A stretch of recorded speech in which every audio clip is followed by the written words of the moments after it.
Hello বন্ধুরা, welcome back to my শিল্পার চ্যানেলে তোমাদের সবাইকে স্বাগত। তো বন্ধুরা, তোমরা কেমন আছো? আশা করছি সবাই ভালো আছো, আর আমিও খুব ভালো আছি।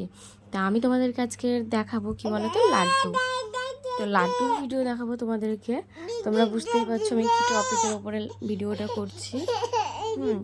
তো গাইস, তোমাদেরকে দেখাবো লাড্ডু আমি কতগুলো পেয়েছি, কি করলাম, ঠিক আছে? তো দেখো, হালখাতা করতে কার না ভালো লাগে? আমি তো খুব ভালোবাসি। আমার খুব ভালো লাগে যে এক জায়গায় অনেক নাড়ু জড়ো করব, গোছাবো, অনেক দিন একটা একটা করে খাবো। আমার তো ঘুরে ফিরে নাড়ু খেতে ভালো লাগে। তো এখানে এক গামলা নাড়ু নিয়ে বসে পড়েছি। তো দেখো, তোমাদেরকে দেখাচ্ছি। আরও এনেছিল পরে তোমাদের দাদা ভাই, সেই ভিডিওটাও আমি দেখাচ্ছি। এই প্যাকেটগুলো তোমাদের দাদা ভাই নিয়ে এসেছিলো, আর ওইগুলো আমি নিয়ে এসেছিলাম। তো গাইস, হচ্ছে এখানে ক্যালেন্ডার ছিল 2টো, আর সোনপাপড়ির প্যাকেট ছিল 5টা। আমি পেয়েছিলাম 2টো, আর তোমাদের দাদা ভাই নিয়েছিল 3টে। তো গাইস, এখানে আমি লাড্ডুর প্যাকেটগুলো এক এক করে খুলছি যে কোন প্যাকেটে কী আছে। হ্যাঁ, মানে খাওয়া যেমন তেমন, মানে এক জায়গায় নাড়ুগুলো গুছাবো, ওটাই মানে খুব ভালো আনন্দ আমার। তো গাইস, আমি তো ভীষণই ফিল করছিলাম, আমার খুব ভালো লাগছিল। তো পুচকু সোনাকে ওর বাবার দোকানে নিয়ে গেছিলাম। তোমাদেরকে দেখাচ্ছি, ওর বাবার দোকানে গিয়ে মেয়ে তো খুবই খুশি। বাবার দোকান বলতে গেলে বাবার মালিকের দোকান, যাই হোক, ওর বাবার দোকানই বলছি।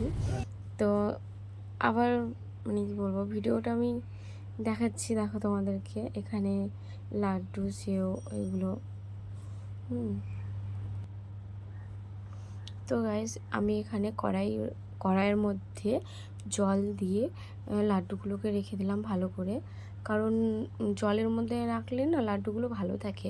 যেহেতু আমাদের ফ্রিজ নেই, তার জন্য জল পেরে রেখে দিয়েছি, লাড্ডুগুলো ভালো থাকবে।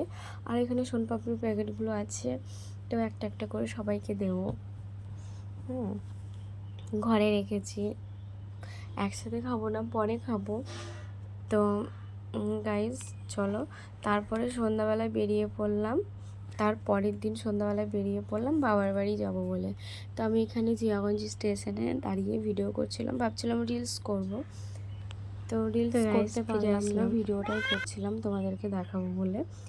তো গাইস, এখানে নিয়ে ওকে অনেকক্ষণ নিয়ে ও তো এক জায়গায় থাকবে না, গরমে কান্নাকাটি করছিল। ফাইনালি আমি বাড়িতে চলে এসেছিলাম। তোমাদের দাদা ভাই ছুটি ছিল না, ভাবলাম ভিডিওটা তোমাকে একাই যেতে হলো, বাবা শেয়ার করি, ভিডিওটা শেয়ার করবো। তো ফাইনালি আমি বাড়িতে সন্ধ্যাবেলায় পৌঁছে গেছিলাম তাড়াতাড়ি। তো এসে এখানে তোমাদেরকে ভিডিওটা আমি পোস্ট করবো বলে আমি ভিডিওটা লংটাই করেছি। তো আমার ভিডিও তোমাদের কেমন লাগলো? যদি ভালো লাগে লাইক, কমেন্ট, সাবস্ক্রাইব করে দিও বন্ধুরা। আজকের মতো টাটা, দেখাবো অন্য কোনো লং ব্লগে। তো আজকের ব্লগটা হয়তো একটু লং হয়ে গেছে, তো